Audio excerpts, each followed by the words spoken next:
5 is always investigating, and tonight we take an in-depth look at how police cracked a major case. A man kidnapped one local, tried, narrowly grabbed another from her bedroom.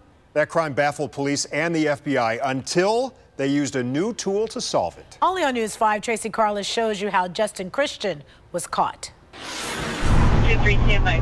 Parents across Northeast Ohio were on edge, and for good reason. A kidnapper was on the loose. This is the boogeyman. An extremely rare and dangerous situation was unfolding. A stranger targeting children.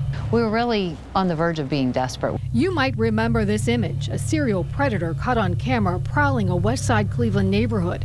Hundreds of law enforcement officers were now in a race against time to put a name to this face. We had exhausted everything we could. It was winter 2 years ago when the man we now know was Justin Christian put a ladder under this window, the bedroom window of a 10-year-old Elyria girl.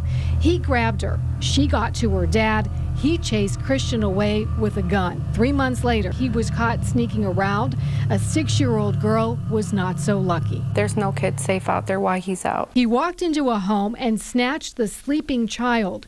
In this grainy video, you can see him carrying her to his car. He terrorized her for the next 17 hours before dropping her off in a neighborhood where she was found. Her mother talked to me just after it happened about the nightmare that changed her family's lives. They didn't play Barbie dolls or watch TV. They can do the math. A grown man with a little kid. DNA linked the two cases, but more than 500 leads led to dead ends. The FBI and police were out of tips and quickly running out of time. Someone that brazen is going to do it again, and that was very concerning to us. That's when Attorney General Mike DeWine gave the okay to the Bureau of Criminal Investigation in London, Ohio, to use a brand new investigative tool.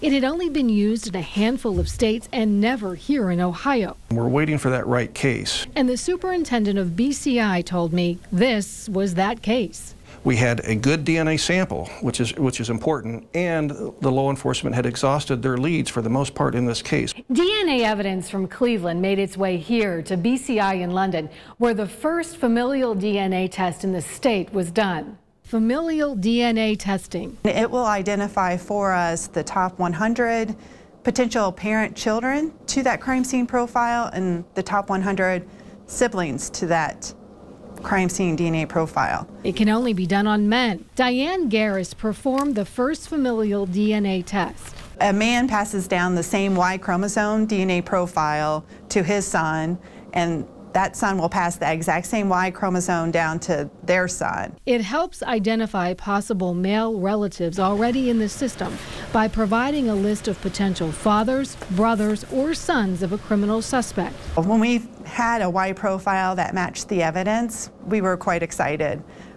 When we determined that the offender was collected in the Cleveland area, we thought it might be good. The familial DNA match was to Justin Christian's dead brother. Now at 11, News 5 uncovering new details here about an accused kidnapper and child rapist. The information was given to investigators. They tracked down physical evidence. It linked Christian to the crimes, and he was arrested. They then used his DNA to conclusively match it to DNA that had been collected. He had never been a suspect. No one had ever called with a tip of it possibly being him. So, yeah, we had nothing that would have led us to him. He was completely not on our radar whatsoever. Tracy Carlos, News 5.